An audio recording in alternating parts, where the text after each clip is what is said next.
Cela fait bientôt une semaine maintenant qu'un vent de révolte souffle sur la Nouvelle-Calédonie. Des émeutes qui ont fait plusieurs victimes. Une partie de la population est encore obligée aujourd'hui de se protéger elle-même malgré le couvre-feu, malgré l'arrivée des renforts de police et de gendarmerie.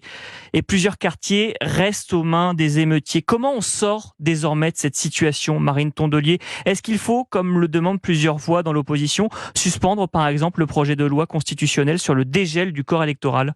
Écoutez, ça me paraît évident. On a un gouvernement qui a mis le feu à l'île.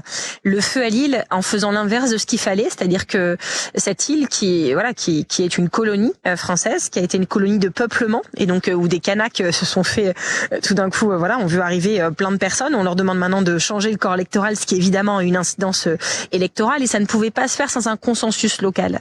Et au lieu de faire les choses avec tact, avec humilité, avec apaisement, on a envoyé Gérard Darmanin, donc c'est un peu le synonyme de l'inverse en France, qui est allé aussi avec provocation. Et puis en plus, il est ministre de l'Intérieur alors que c'était un dossier qui précédemment était géré par les premiers ministres. Donc on voit bien aussi qu'il y avait un problème. Et donc maintenant qu'on en est là, l'état d'urgence est décrété, on envoie des forces armées, de l'aide, mais on peut pas résoudre de manière sécuritaire et juste par des mesures sécuritaires un problème politique. Et vous voyez bien que tant qu'on ne suspend pas l'examen de ce projet de loi constitutionnel, tant qu'on met pas en pause cette histoire de dégel du corps électoral, alors le calme ne risque pas de revenir. Et on peut pas passer en force. Vous savez, le gouvernement, il est passé en force là sur les retraites, il y a pas si longtemps que ça.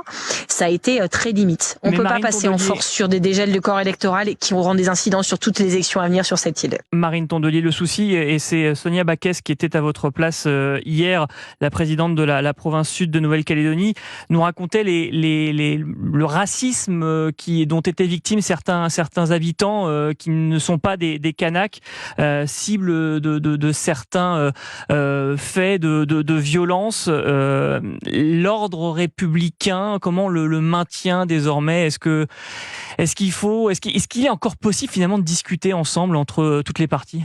Je préfère le terme de concorde civile plutôt que le terme d'ordre républicain. Mais vous savez, c'est vraiment l'État français a une dette envers ces territoires, envers la Nouvelle-Calédonie et pas seulement envers la Nouvelle-Calédonie. Il y avait des Kanaks qui étaient là, leur île a été transformée en colonie de peuplement. La France doit commencer par s'excuser. La France a une dette envers la Nouvelle-Calédonie et la France doit agir avec beaucoup d'humilité dans ce territoire où les Kanaks étaient là avant, ils ont une antériorité. Et donc il s'agit pas de dire qu'il y a que les Kanaks qui ont le droit de vivre en Nouvelle-Calédonie, mais ils doivent être respectés. Je vous dis beaucoup de mots comme ça depuis tout à l'heure: respect, apaisement, humilité.